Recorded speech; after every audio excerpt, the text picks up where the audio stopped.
हमारी आज की क्विज है औरंगजेब के शासनकाल पर। वो औरंगजेब जिसने बड़े बेटी की परंपरा से नहीं बल्कि तलवार के दम पर सत्ता हासिल की थी, जिसने गद्दी पर बैठने के बाद दरबार में होली, दिवाली, बसंत आदि त्योहारों को बैन किया, हिंदुओं पर फिर से जजिया कर लगाया, आदि आदि कितना कुछ पढ़ाया आपने और कितना याद है, चलिए देख लेते हैं। शुरू करने के पहले क्विज के नियम बता देते हैं। हर सवाल के लिए आपको मिलेंगे 10 पॉइंट। सवाल 15 सेकंड के लिए आपकी स्क्रीन पर होंगे। इस दौरान आपको जवाब देना है। जितनी जल्दी सही जवाब देंगे लीडर बोर्ड पर उतनी तेजी से आगे बढ़ेंगे और सभी सवालों के सही जवाब दिए तो लीडर बोर्ड के टॉप 50 लोगों को मिलेगा इनाम। बाकी नियम और शर्तें आप क्विज के FAQ सेक्शन में देख सकते हैं। चलिए शुरू करते हैं आज की क्विज।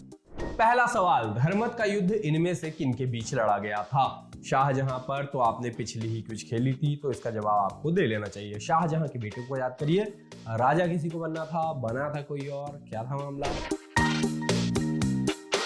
सही जवाब औरंगजेब और दारा शिकोह। ये दोनों भाई थे। दारा शिकोह बड़ा था लेकिन औरंगजेब को भी बादशाह बनना था। MP में उज्जैन के पास धर्मत नाम की जगह पर 1658 में दोनों के बीच युद्ध हुआ। औरंगजेब जीता और दारा शिकोह की हार हुई। दारा शिकोह के साथ हारे जोधपुर के राजा जसवंत सिंह भी, जो उसके साथ औरंगजेब से लड़ रहे थे। दूसरा सवाल, उस मुगल राजकुमार का नाम बताइए जिसने श्रीनगर गढ़वाल में शरण ली थी। ये भी पिछले सवाल से ही जुड़ा है, थोड़ा भी कंफ्यूज नहीं होना है। थोड़ा सा हिंट देंगे तो आप बता लेंगे। शाहजहां का पोता था। सही जवाब सुलेमान शिकोह। ये दारा शिकोह का बेटा था। दारा शिकोह की हार के बाद उसके बेटे सुलेमान ने श्रीनगर गढ़वाल के शासक पृथ्वी सिंह के यहाँ शरण ली थी, लेकिन उसके उत्तराधिकारी मेदिनी सिंह ने उसे औरंगजेब को सौंप दिया। सुलेमान को ग्वालियर के किले में कैद किया गया और वहीं उसको अफीम खिलाकर मार डाला गया। तीसरा सवाल, औरंगजेब के किस बेटे ने विद्रोह करके राजपूतों के खिलाफ अपने पिता की स्थिति दुर्बल कर दी थी? सभी सवाल एकदम सरल है, समझ लीजिए। सम्राट बन सकता था, राजपूतों का समर्थन था इसको, लेकिन कमजोर साबित हुआ। सही जवाब अकबर या अकबर सेकंड। ये काफी उदार था और अपने पिता की कट्टरता के खिलाफ था। इसके विद्रोह से राजपूतों के खिलाफ लड़ रहे औरंगजेब को नुकसान हुआ। मेवाड़ के राजा राज सिंह और मारवाह के दुर्गादास ने उसे राजा बनाने का लालच दिया, लेकिन औरंगजेब के सामने भागना पड़ा। उसे शिवाजी के बेटे शंभाजी के दरबार में पहुंचाया गया। बाद में वो भारत भाग गया और यहीं पर उसकी मृत्यु हो गई थी।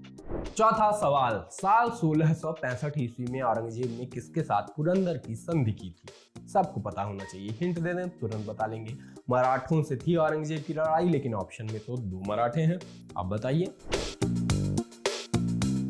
सही जवाब शिवाजी। 1665 ईस्वी में औरंगजेब ने राजा जयसिंह के नेतृत्व में विशाल सेना शिवाजी का दमन करने के लिए भेजी।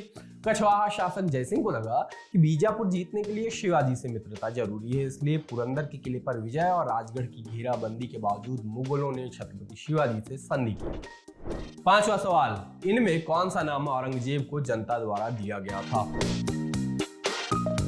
बहुत फेमस है। सारे सवाल आज के सरल हैं। नियमों को लेकर बहुत कट्टर था, अपने ऊपर भी ये नियम लागू करता था।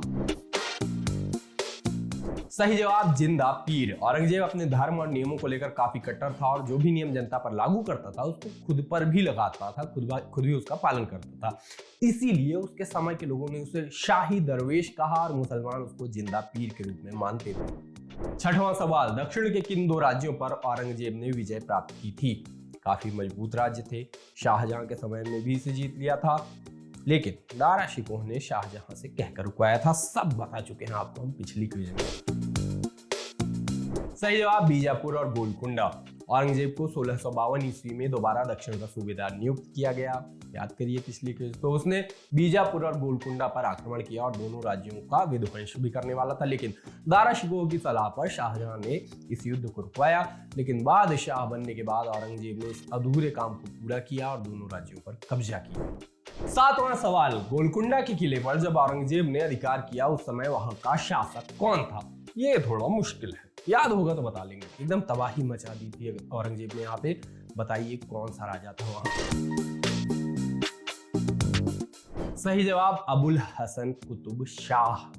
1686 में औरंगजेब ने बीजापुर और फिर 1687 ईस्वी में गोलकुंडा पर कब्जा किया। गोलकुंडा के किले पर जब औरंगजेब ने कब्जा किया उस वक्त अबुल हसन कुतुब शाह वहां का शासक था। कहते हैं कि औरंगजेब ने इस किले को वैसे सोने की कुंजियों से खोला था जैसे अकबर ने असीरगढ़ के किले को खोला था। आठवां सवाल, इनमें से कौन औरंगजेब की बेटी थी? ये भी आपको कंफ्यूज कर सकता है यदि नहीं पढ़ा है या नहीं सुना है तो। लेकिन अगर मैं कहूँ कि इनमें से जो सबसे फेमस नाम है वही है सही, तब तो किसी का गलत नहीं होगा। सही जवाब मेहरुनिसा। मेहरुनिसा औरंगजेब की बेटी थी। इसके अलावा जहां आरा, रोशन आरा तथा गौहर आरा उसकी बहनें यानी शाहजहां की बेटियां थी। 9वां सवाल, औरंगजेब ने किसको साहिबात उस जमानी की उपाधि प्रदान की थी? ये भी मिलता जुलता सवाल है ना। सिर्फ राजकुमारों और बादशाहों के बारे में पढ़ाई की है तो याद नहीं रहेगा, मुगल बादशाहों की राजकुमारियों का इतिहास भी पता होना चाहिए। सही जवाब जहां आरा। औरंगजेब ने जहां आरा को साहिबात उस जमानी की उपाधि प्रदान की थी। जहां आरा शाहजहां और मुमताज महल की सबसे बड़ी बेटी थी और औरंगजेब की बड़ी बहन थी। 10वां और आखिरी सवाल, किस मकबरे को दूसरा ताजमहल कहा जाता है? ताजमहल जैसा ही है, उतना सुंदर तो नहीं लेकिन कॉपी करने की पूरी कोशिश की गई थी। याद करिए, बीवी का मकबरा भी कहते हैं इसको। सही जवाब राबिया उद दौरानी का मकबरा। ये औरंगजेब की पत्नी का नाम था जिनकी याद में उसने 1651 से 1661 ईस्वी में इस मकबरे का निर्माण करवाया था, जिसे बीवी का मकबरा भी कहते हैं। इसकी बनावट की कला शैली ताजमहल पर आधारित है, इसलिए इसको दूसरा ताजमहल भी कहा जाता है, लेकिन ताजमहल की तुलना में ये कम सुंदर है। तो ये थी हमारी आज की क्विज। आपका काफी कुछ रिवीजन हुआ होगा और जिनको सारे जवाब पता थे उनके लिए भी है कुछ, उनके लिए इनाम। थोड़ी देर में स्क्रीन पर एक लीडर बोर्ड आता है, लीडर बोर्ड देखिए जिसने जितनी जल्दी दिए हैं सारे सही जवाब, जाके अपना इनाम चेक कर सकते हैं।